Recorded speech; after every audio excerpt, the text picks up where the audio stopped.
Somewhere between your last paycheck and right now, the money disappeared, and you don't fully know where it went. You had a plan. You always have a plan. And for a while, maybe a few weeks, maybe a whole month, the plan actually worked. You felt it. That quiet confidence of someone who finally has their finances under control. Then something shifted. A dinner out that turned into 3. A subscription you forgot about. An emergency that wasn't really an emergency. And just like that, you're back to square one, staring at your bank balance and wondering what's wrong with you. Here's what nobody is telling you. Nothing is wrong with you. But something is very wrong with how we've been taught to think about money, and until you see that clearly, you'll keep repeating the same cycle no matter how much you earn. Stay with me, because what I'm about to break down changes the entire way you see your financial life. And before we go further, if this is already hitting close to home, take 2 seconds and subscribe. I put out content specifically for people who are tired of feeling like they're failing at money when the system itself was never designed in their favor. Hit the like button too. It genuinely helps more people find this. Now, let's get into it. Most people think their money problem is a math problem.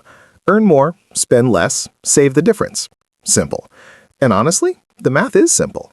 But if simple math solved it, you wouldn't be watching this video right now. The real problem isn't arithmetic. It's that we are deeply, fundamentally inconsistent human beings, and we're trying to play a game that punishes inconsistency without mercy. You're not bad with money. You're human with money, and there's a massive difference. Think about the last time your finances actually felt good. What was happening in your life? You were probably a little scared. Maybe you'd just gotten a bill that shook you, or you'd had a conversation that made your stomach drop. Fear made you careful. Fear made you track every dollar. Fear made you say no to things you would have normally said yes to without thinking. Then things got a little better. The fear faded, and without the fear, the discipline faded with it. That's not weakness. That's just how human beings are wired. We tighten up under pressure and loosen up when the pressure lifts. The cruel part is that loosening up feels like living. It feels like you've earned it. And in some ways you have.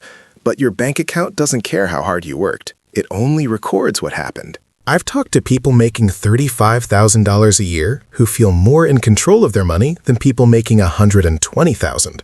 That gap has nothing to do with income and everything to do with psychology. The person making less has often been forced to build consistency out of necessity. The person making more has more room to be inconsistent, and so they are.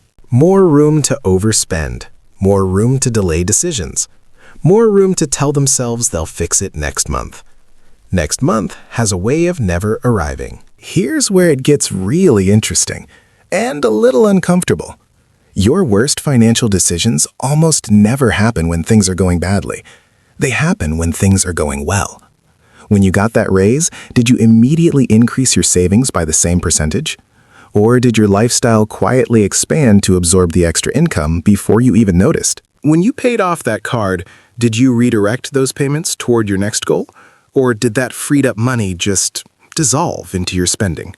We do this constantly. We reward ourselves out of momentum, and then we wonder why the momentum never compounds into anything real. There's a term for this, lifestyle creep.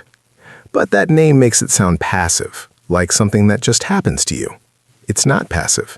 It's a choice you make, usually unconsciously, usually when you feel like you finally deserve to breathe. And the system around you is designed to catch you in that exhale. Every upgrade, every premium option, every treat yourself message in your feed, it's all timed for the exact moment you feel like you've earned something. The pattern is almost identical to what breaks traders in financial markets. When things go well, confidence becomes carelessness. When things go badly, fear becomes paralysis. Most people swing between those two states their entire lives, never building anything that lasts, not because they're irresponsible, but because nobody ever showed them what consistency actually looks like from the inside. And here's the hardest truth I can offer you. Consistency doesn't feel exciting. It doesn't feel like a breakthrough moment. It's not a grand gesture or a radical change. Consistency feels like the same boring decision made quietly on a Tuesday when you're tired and nobody's watching. and something inside you really wants to just let it slide this one time. That one time is where your financial life is actually decided, not in the big moments, in the small, unremarkable ones. If this is landing for you, do me a favor, subscribe right now and like this video. I'm building something here for people who want real conversations about money, not motivation speeches. Your support makes that possible. So what actually changes this? Because I'm not going to sit here and tell you to just be more disciplined. That's the advice equivalent of telling someone who can't sleep to simply close their eyes harder. What changes this is building a system that removes the decision from the moment.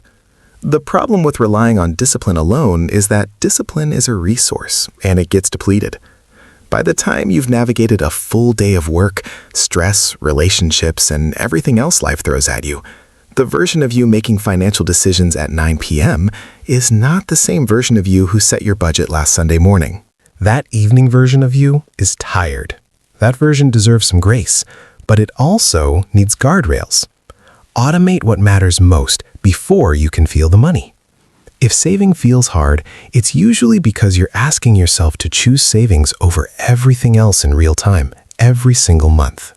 That's an exhausting choice. Move it before it hits your checking account and the choice disappears. Same with debt payments, same with investing, even a small amount. The goal isn't to be heroic. The goal is to make the important decisions when you're clear-headed and then stop relying on future you to honor them. The second thing is learning to recognize which emotional state you're making decisions from. Are you spending because you genuinely want something, or because you had a brutal week and you're looking for something that feels like relief? Are you avoiding looking at your account because the numbers feel manageable, or because you're scared of what you'll see? Those are different problems with different solutions. Getting honest about your state doesn't require therapy or a journal or any of that. It just requires a pause, a genuine 2-second pause before any non-essential purchase to ask yourself, what's actually driving this right now? And the third thing is accepting that there will be bad months, not as a failure, as a feature. Every financial plan has losing streaks. Months where something unexpected wipes out what you saved. Months where you just didn't show up at your best. The people who build lasting financial stability aren't the ones who never have those months. They're the ones who don't let a bad month become a bad year. You've been measuring your financial progress by how you feel about money, and feelings are the least reliable metric there is. Some months you'll feel amazing, and your numbers will be terrible. Some months you'll feel like you're failing, and your numbers will quietly be fine. What matters isn't the feeling, it's the pattern, and patterns take time to see. Zoom out. Stop comparing this week to last week and start comparing this year to last year. That's where actual progress lives. The goal isn't to be perfect with money. The goal is to be consistent enough, patient enough, and honest enough with yourself to still be building something 5 years from now. That's it. That's the whole game. You don't need to earn more before you start. You don't need to have it all figured out. You just need to stop waiting for the right moment and start making the same quiet, undramatic decisions week after week, even when it doesn't feel like it's working. Because it is working, even when you can't see it yet. If this video helped you think about money differently, subscribe and leave me a comment. Tell me the moment in your own life where things felt like they were going good and then quietly fell apart. I read every single one, and I'll see you in the next one.